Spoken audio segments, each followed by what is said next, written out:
Hello, everyone, and happy International Women's Day.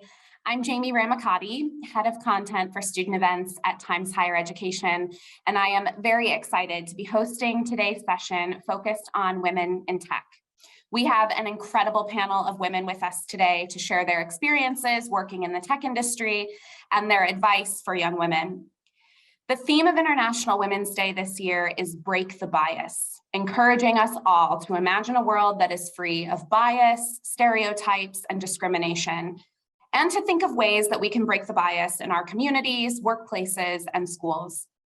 Every year, International Women's Day gives us an opportunity to reinforce the fact that everyone has a role to play in creating a more gender-balanced world. Today's discussion will be focused on women in tech, and we'll be talking about how we can all do more to support women in tech and provide more opportunities for women to excel in this male-dominated industry. According to the Global Gender Gap Report from the World Economic Forum, gender gaps are more likely in sectors that require disruptive technical skills. The research shows that, for example, in cloud computing, women make up just 14% of the workforce. In engineering, 20%, and in data and AI, 32%. The COVID-19 crisis has also accelerated automation and digitization, speeding up labor market disruption. The data shared in the Global Gender Gap Report points to significant challenges for gender parity in the future of jobs. It's certainly not all bad news, though, and although the global outlook is definitely something to take note of, it's also important to recognize the ways that organizations are making changes to support women in the workplace, to provide opportunities for training and skills development, and creating space for women to excel. We hope that today's session will highlight some of these opportunities and help us all to acknowledge the challenges and also celebrate the successes of women in tech. With all of that context in mind, I'd love to jump right into the discussion with our panel. If you have questions for our panelists, please submit them using the Q&A function, and we'll try to get to some of them throughout the discussion. I'm delighted to be joined by Noah, Charlotte, and Ramin, and I would love to begin by asking you each to briefly introduce yourselves and tell us in a few words about your career and your current role. Noah, we'll begin with you. Hi, Jamie. Thanks for having us. Hello everyone. My name is Noah Havaselet. I'm 38 years old, and I'm also a mom of two, and I live in London. I've been working in Google for the past 11 years, and within my current role, I'm the head of our Startups Accelerator program in Europe. We are supporting startups and equipping them with the right resource, knowledge, and technology to actually succeed. I'm also working with communities of developers across Europe to actually support them with training, networking opportunities, and making sure that they're part of a community growing together. I'm originated from Israel, and back then when I was actually at high school, I was one out of three female students majoring in computer science. So actually, I'm very conscious about the gender gap that we had, and Jamie, that you mentioned before, and I'm constantly trying to actually address it and support more women to participate in the tech industry. We have few programs that we set up in Google, but also beyond just my core role. Wonderful. Thanks for joining us today, Noah. Charlotte, we'll turn to you next. Oh, Charlotte, unmute your microphone. Okay. Wonderful. Can you hear me Thanks. now? Okay. Yes. Okay. Hi, everybody. I'm Xiaoman Hu, and you can just call me Charlotte as well. I'm now the director of my sport community at Huawei, and also serve as a chairperson of AI and Data Foundation Outreach Committee. On top of that, I'm a Chinese Institute electronics expert, the project lead of Tiny MS, and a founder of MSG Women in Tech, which is now part of Huawei's official Women in Tech initiative. And prior to Huawei, I worked as an algorithm expert and deep learning evangelist responsible for computer vision and deep learning platform projects, and from which I have gained extensive experience in artificial intelligence and open source areas.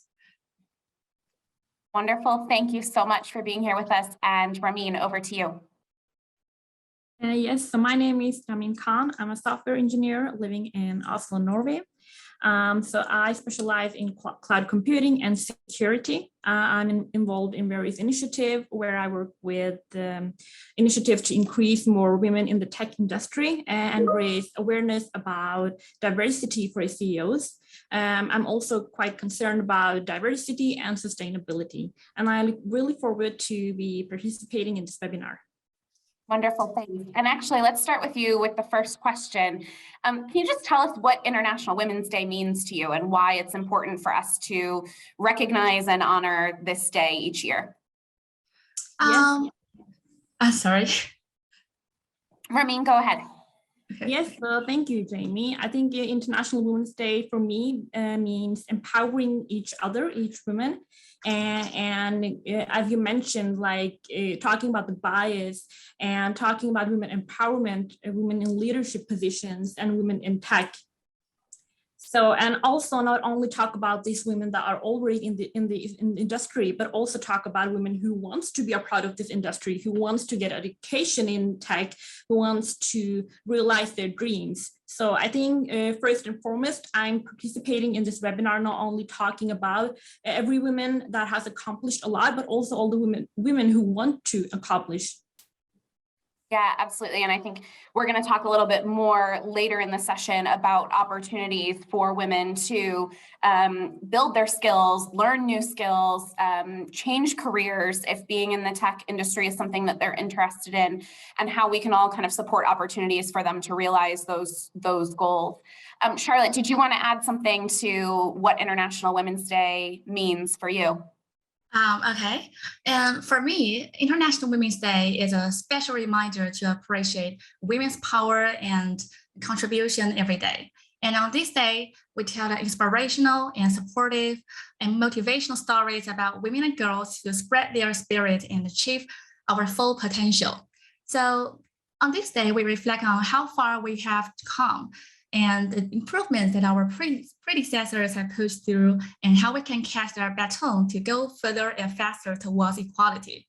So I think it is a day to remind us to be more committed to making the necessary structural and social change to make full equality possible. And each of us has a part to play in this process, so that we can actually believe that when women support each other, that incredible things could happen. Yeah. Thank you so much. Noah, you mentioned when you were introducing yourself that, gender equality, particularly in the industry that you work in, is something that you're really passionate about. And I think you each in different ways do work that is dedicated to making sure that there are more opportunities in tech and that those opportunities are more accessible for women. How have you seen opportunities for women come to the forefront? What in particular in your role are you seeing as far as making skills development and opportunities for growth available to women? Yeah, I think it's a really good question, Jenny. Thanks. So I think we are all, to be honest, connecting to the previous question. I hope that in a few years' time there won't be the need of International Women's Day, right? Because we do want to equivalent that game. But acknowledging there is a gap now, we actually, on top of the things that we are doing, we also have dedicated communities that are addressing for women. In general, by the way, in Google, when we work with developers, we are a fan of communities, and I'll let you know why. And before that, I'll just briefly mention the type of communities that we have. They can address professional and inspiring professional for developers. I don't know if you know about the Google developer groups, but we actually have a dedicated community for students, and we have a dedicated community for the women tech maker. And the reason why I'm actually mentioning all of those communities, because I'm a true believer that communities can actually bring the power to encourage us all to step up, to learn, to work together, to be supported by others, even, during challenges time. And I think Ramin and Charlotte, they all mentioned there might be some challenges, on the way. But we actually want to see more women are first coming into the industry, but also staying in the industry. So how can we make sure that we are keep growing women to actually become even in senior roles, right? And from the moment they step up to start studying that in university to the moment that, we want to see more CEOs, more CTOs in the tech industry. So I think, this is one thing. Communities in general, I'm a true believer of that. The second thing is that we actually have dedicated community for women. So the women techmaker that I mentioned, or women founders, that we are really working with them to bring them to a safe place for them so they can develop a solid network, so they can really expand on their skills and knowledge and so on. I'll give you one example, if I may. So Hannah was actually she came from India, and she landed in Ireland, and she really wanted to shift her career to become a developer, an Android developer. And she already did the course and everything around that, but coming to a new country, she was a bit struggling, also lacking a bit of confidence. She started attending the GDGs, the Google Developer Group that we have actually in Dublin. And every week she started to kind of like embed herself within the community. She gained more confident. She actually found it so useful that she started stepping up and organize some of the events, like bringing speakers that she thought might be interesting for the rest. She became a Women Techmaker ambassador. So she actually brought more female to the community and actually helped them and supported them. But then one day she really wanted to do that shift, and she got the help from the community. So through those networks, she actually was able to nail a job as an Android developer. And the surprising thing is that the company that she ended up working with, I think that what she says, the most exciting part about it, that she was proactively helping her community around that. So it's not just like we are looking for people to do great technology things, but I think the word today is also appreciate the extra mile that people are doing to make it more inclusive for others to join. Yeah, absolutely. And that's such a great example. I think that notion of community and building your network is so important. Ramin, I don't know if that's maybe something you want to comment on, just the importance of sort of surrounding yourself with a network of people who can support you, who can mentor you, who can provide career advice. I mean, how have you built your network? What kinds of activities have you gotten involved in that have helped you to create a supportive network? Yes, Jamie. So I think the turning point in my tech career was when I was studying, and I participated in a training program arranged by Huawei. So the training program was called Seeds for the Future. And I think that was definitely the turning point in my tech, you could say the tech line for where I was going, because then I only heard about having women CEOs and women roles in tech, but at that training program, I was able to see it. I was able to meet Huawei as a company, the employees, and all the fantastic people working there, especially women in leader positions there. And I kind of realized that, what, I think I am on a great start. I think the IT industry is something for me, because mostly on the lectures on the studies, you were not able to see a lot of women or lecturers that was women. So I was kind of unsure, is this something for me? But to see that in reality, I think that was kind of the turning point where I kind of knew that I think I'm comfortable in what I have chosen as my education, and I would like to follow this upon. Yeah, and that idea of representation, I think, is so important for women to see other women doing the things that they are interested in doing and the things that they're passionate about. It's just such an important piece of the puzzle, because it can be really empowering to see women, taking on the types of roles, the types of tasks, the types of careers that you're interested in. And it's a great segue to our next question. Charlotte, I'm going to come to you, and I just want to know what advice you would give to young women who are considering pursuing studies or careers in tech, but also what opportunities exist for building those skills and experiences outside of school and the workplace. Because I think there's a lot of women who maybe didn't study in school, they didn't study computer science, they didn't study computing in school, but they're maybe now thinking that it might be the right path for them, and how can they start to build those skills and build confidence for making a career change possibly? Well, I think I have 3 pieces of advice to give. The first one is interest always comes first. And if you're interested in science and technology, it will be much easier for you to excel. And driven by strong devotion and motivation, you'll go far and elevate your career path more smoothly. And second is perseverance. learning technology actually is not an easy task. You may encounter many hard problems to solve, but giving up should not be one of your options.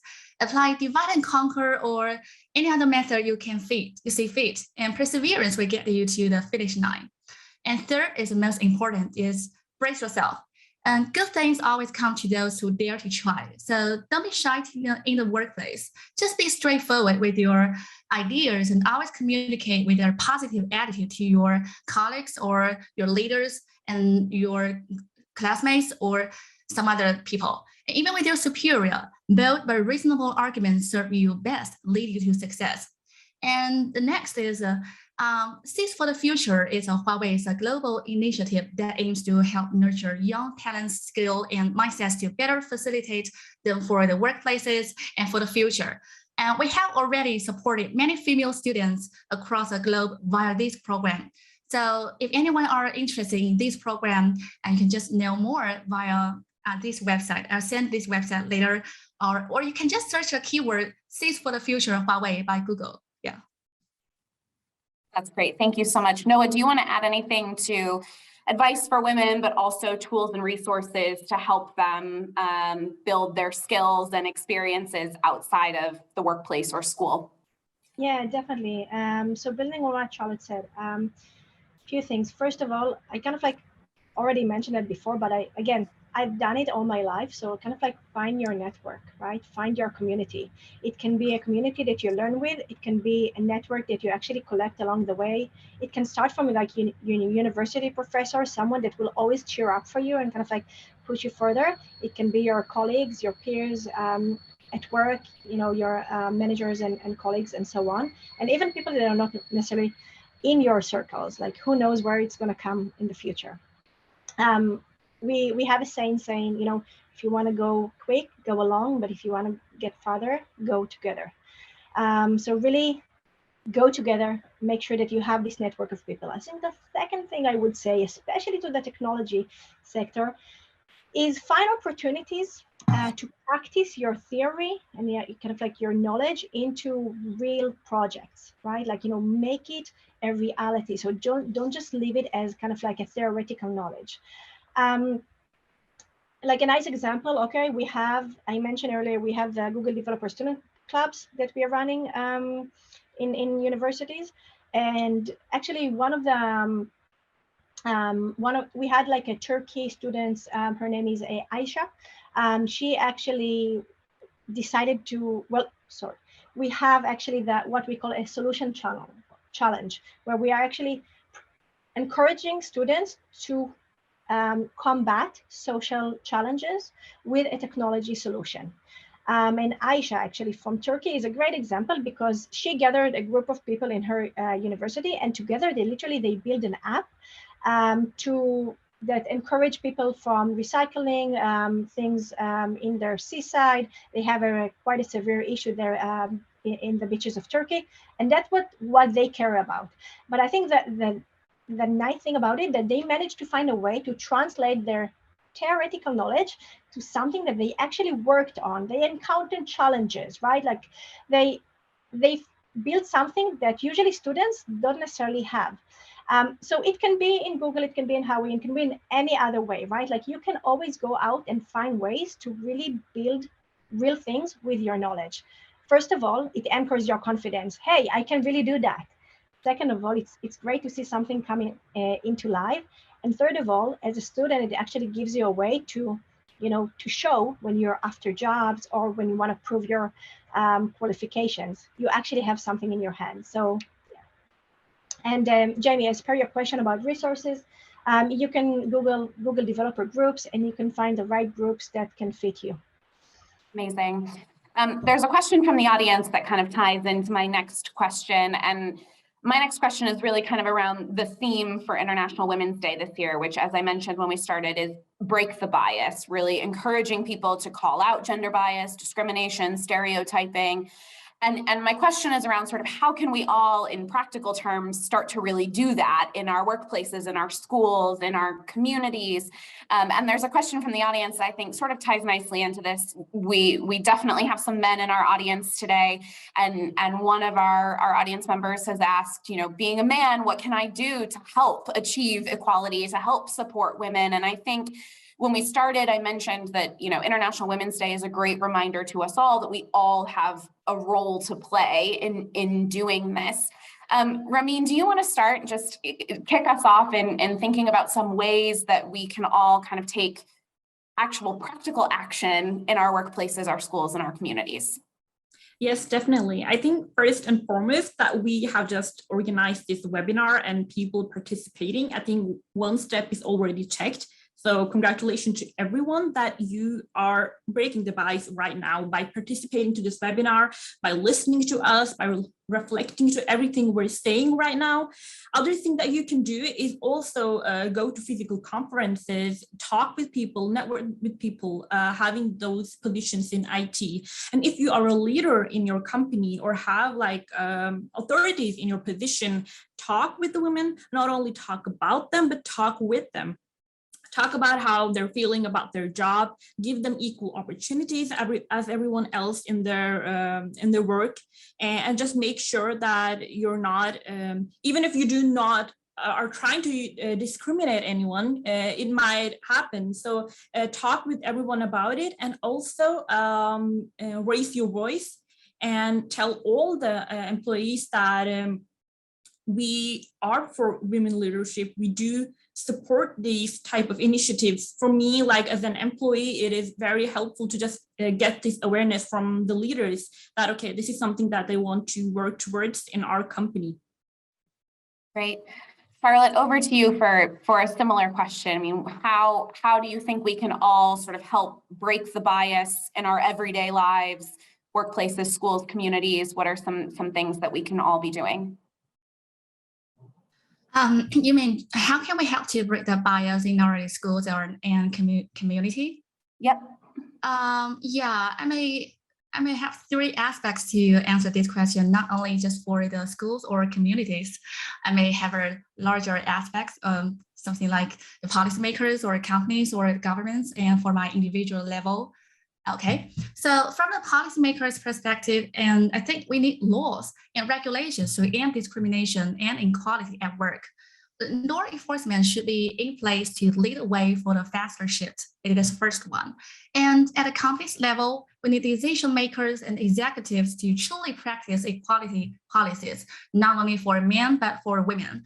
The company's hiring policies should always consider gender equality as a must, not a better to have option. It is both for companies and communities. And our thinking and action should improve from, should we give women flexibility during their pregnancy or for some other matters, to how we can better facilitate flexibility for women. So it is an action transition. So as for the governments, the private sector and the universities should cooperate to boost the women's participation in STEM.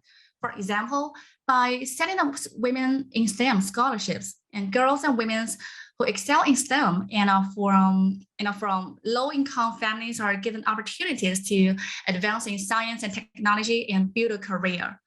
And finally, at my individual level, and which I think we should keep increasing our visibility, voices, and setting examples.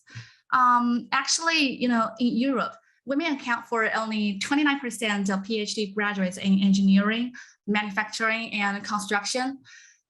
We represent only 25% of self-employed professionals in technical professions such as science, engineering, or information and communication technologies. So we are significantly underrepresented among inventors, with only 10% of patent applications coming from women. So just let's speak up to call for more women allies to join us. So that's my suggestion to how to help break the bias in tech or in community or in school. Yeah. Great, thank you so much. Yeah, Noah, please. Thanks. So I think building on what Ramin and Charlotte mentioned, I also want to mention another aspect. when you think about it, I think many of us tend to be biased to people that are different from us, right? It occurred that in the tech industry, currently the majority are men, as you mentioned, so they tend to actually hire people who are similar to them, right? Or who think the same, have the same mindset. I think acknowledging how diversity can actually benefit all of us, right? It can be gender diversity, definitely. It can also be different type of diversity, right? But acknowledging the diversity is actually a bliss, okay? It's not a burden, it's a bliss. It enables us to better serve so many other people. It actually creates the ability to brainstorm and really surface solutions that we never thought about otherwise. I can share with you my view on how we are trying to work at Google, or like our product teams. We account that we are serving billion of people across the world, right? Both women and men. Some of them are coming from different countries or different background or different culture. So I think we are constantly trying to diverse our teams to make sure that we are also able to serve diverse audience. And I think if we all acknowledge that diversity is a bliss and we we constantly go to get it, eventually we will help, it will help us to change our mindset. Instead of seeing that as a burden, actually, I want to have someone very different from me. So together we can do much better. And I think, to your question of the great men that actually raised this question, even acknowledging that, surrounding yourself with a diverse opinion, diverse people, diverse teams, and really preaching to have a diverse environment in the university, in the workplace, and so on, that will help us, as well as, things that Ramin and Charlotte mentioned, like, speaking up and, hosting such an event and so on. But the industry mindset needs to change. Yeah, absolutely. I think it's such a good point too about, diversity in your teams makes your teams better. It makes your teams able to better serve the people that you are, the customers that you're serving, it makes your products better. Because you have a broader understanding of the world if your team is more representative of that landscape. So it's a great point, and thanks for raising that. There's another question from the audience that I want to bring up that just came in, and I'm actually just going to read this question because I think it's a really important one. It says, in my school, girls like myself are interested in the tech industry. We have very few opportunities, and so that also, I think, damages their confidence a bit. Do you think that creating scholarship opportunities or opportunities for women to study in tech and STEM related fields is just as important as coming up with mentorship programs? So we've talked a little bit about, programs that help you build your network and programs that help you build your skills, but perhaps if we just think a little bit earlier in the process, like how can we encourage and provide more opportunities for women to get involved in tech-related studies from an even earlier age, and what are some things that we can do to support that? Noah, I don't know if maybe you want to start with that one. So I think it's a really good point, because I think this, bias or, the gap starts much earlier, right? And I think someone here mentioned, if I can see it, I can be it. Or you need to see it in order to aspire for that.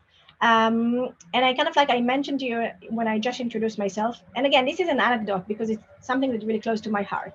In Israel, for example, we set up a program scaled for a few markets of Mind the Gap. The idea there is, first of all, acknowledging the gap, but bringing, young female students to see female engineers, right? To see and be inspired that, those opportunities exist there, and also address some of the fears. I think Ramin mentioned at the beginning that actually seeing and acknowledging there are more senior female engineers or opportunities actually really encouraged her. So scholarship is definitely one of the ways, but I would even say to apply to a scholarship, you need to to wish for that. You need to be confident, that this is a path that you want to choose. And I think, really acknowledging that some schools, unfortunately, they don't have that bigger view. So first of all, I want to give you a big kudos of actually jumping on this webinar and making, proactively seeing and searching and seeking opportunities to the person who actually asked that. You're actually on the right path now, because you are doing those steps that will allow you to get a better understanding what's out there, right? Like, you know, what opportunities are awaiting for me. So definitely, you know, all of the things that we mentioned, but I think it starts and ends in knowing the opportunity is there and that you deserve it. You deserve to have this opportunity. You can step up into that. It won't be easy. It will be challenging, but to be honest, the most rewarding things in life are probably, you know, those that you need to work hard for them. I don't think that we should work harder than men. But I'm just saying, you know, the journey is not necessarily an easy one, but I'm sure and confident that someone who actually bothered to jump on this webinar can actually excel in such a journey. Yeah, absolutely. Ramin, do you want to add something to that? Yes, definitely. I think it's such an important question, and I can relate to that because I'm not really, like, I'm new to the IT industry. And I was definitely thinking the same, what can I do? Like, okay, I started this software engineering education, but what can I do further? And definitely, as Noah mentioned, you're coming to this webinar, you already done like first step. And the second is to raise your voice. So I remember talking to a student counselor at my university and asking her the same question, like, what can I do to be more involved in the tech industry to kind of have a broader insight after my education? And she was just like, you just need to participate. And if you see some lack of anything, tell me, we can fix that. So definitely to everyone watching and wants to kind of pursue more into the tech education, is that raise your voice and be visible and tell us, is there anything that you need to see more of? Are there any scholarships that you think that would have suited you? Are there any like programs that you want to participate on, but there is not in the industry? Tell us, and maybe we all can figure out this together. And also mentioning the difference between men and women in tech. We women does not want to come into tech only because there are a lot of men in this industry, and we just want to show from the annual reports that yes, we have this percentage in the company. Not at all. We want to participate. We know that to solve tomorrow's problems or to develop more future-oriented solutions, we need to have both men and women in the industry to develop the both parts and to have like a broader perspective and insight. So I think like my goal to what I'm saying is don't be shy and raise your voice, and also men and women. Tell us people already in the tech industry what more you want to see, what more you want to participate on, and also take contact with us also after the webinar and ask questions if you have any. Excellent. Thank you so much. We have just a few minutes left. Time flies, and we could talk about some of these topics, I think, for hours. But I want to finish by just asking you each to, we've talked a little bit today about the importance of mentorship and networking and surrounding yourself with people who are going to support your goals and encourage you and empower you. And so I want to ask you each in a few words to just tell us about a woman who has been instrumental in your own life, someone who has supported you or mentored you, and you feel really kind of embodies the spirit of International Women's Day. Charlotte, can we begin with you on that question? Okay. Actually, I want to say two women in my life. The first one is my mom. And she's only a general staff member in a factory, but she never took her gender as an excuse for any kind of indolence. And she always tried her very best at work, and often was regarded exemplary employee, even facing harsh competition from the opposite gender. And in addition to her pursuit of perfection, her perseverance and down-to-earth approach to problem solving are also a constant inspiration for me. And another person I want to mention is a colleague of mine. It's a member of my team, Ivy. So Ivy is an algorithm engineer at my school. She's very smart and responsible. I remember when she took over an object detection project for wild endangered species based on the data that were captured by infrared cameras in a wild reserve in April last year. And before the takeover, she knew nothing about object detection algorithms at all. So she didn't know how to start. And also, animals move so fast, especially at night. So most images are incomplete and fuzzy, thus we can't see them clearly even by our own eyes. So looking at all those poor quality images, she did not flinch. Instead, she revised the parameters of network over and over again, and eventually the best model was trained from, 12,000 datasets with an accuracy of 95%, which is a much higher than average. So as a tenacious female engineer, Ivy constantly pushes the limit for excellence. I'm really inspired by her dedication. So these women I want to mention really inspired me in my life. Thank you so much. Ramin, over to you. Yes, so I think I would also like to mention two people. First and foremost, I had a professor at my university. He was a lecturer in the web development course. And after 2 years, when I was writing my thesis, he was my supervisor. So like his motivation for having more women in tech and gender equality, like I never understood. I was just thinking, you're a man, why do you care so much? But he's like just motivation and the way he speaks, and he is so active besides his job, also attending conferences, talking to students and motivating them. I think it kind of shed up a light in me when I was studying that's so great, and I also want to be a part of that. And also my parents were always encouraging me to do all the things I want to, even though if there's less women doing something, and there was always encouraged that you should participate in that, you should go there, you should write this and that. So I think that having someone at your work or study, and also people at home encouraging you to follow your dreams is so important, and has also helped me the way along. Excellent, thanks. And Noah. So yeah, I think both Charlotte and Ramin mentioned their parents. So my mom, who has nothing to do with technology, she's a psychologist. But what actually, I'm looking at her, and I still see that she constantly tried to learn and grow herself and kind of like gain new skills and learnings, right? Even when it was like, at the beginning of the 80s, she started actually like, going to take some computer courses just to understand things, even outside of this industry, right? So constantly learning and like, reaching out for more.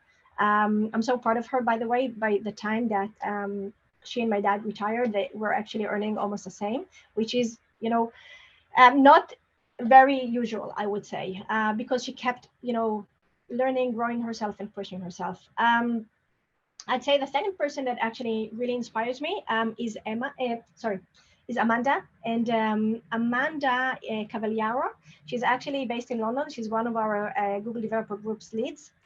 She leads a community of cloud developers. And what I'm mostly inspired by, that she constantly there to actually spread her knowledge, whether it's for like, hundreds or just a few of them. I'll give you an example. During the past 2 years, we all been struggling with lockdown and COVID, and, we couldn't have actually like, I don't know, like bigger events or kind of like networking things that we all wished for. So Amanda, she literally she parked herself in a coffee shop, by the time they were already open. And she messaged, she put a message for all the community and said, I know we can't meet on a broader level, but I'm going to be here at Costa at that hour. And I'm going to help you with anything that you need, or, mentoring, just drop by. So she literally we sometimes rely on some frameworks or structured ways to actually make those things accessible. But when people, they so much care about it, you can see that even during lockdown, right, they will find a way around that. So really was inspired by this passion. And as we mentioned, it's hard enough to, to pursue for our own career. So I can only appreciate those who take the extra mile to make sure that others will join that. I don't take it for granted for a minute. Thank you so much. And I think that's a perfect note to wrap up the conversation on. It has been such a pleasure chatting with you guys. And like I said, I feel like we could continue to talk about this for so long. I want to thank you all for giving of your time, sharing your insights, your expertise, your advice. Big thanks to our audience as well for joining us today for this very important discussion. I'd also like to give a special thanks to Huawei for sponsoring today's webinar and for contributing a couple of amazing speakers for our panel.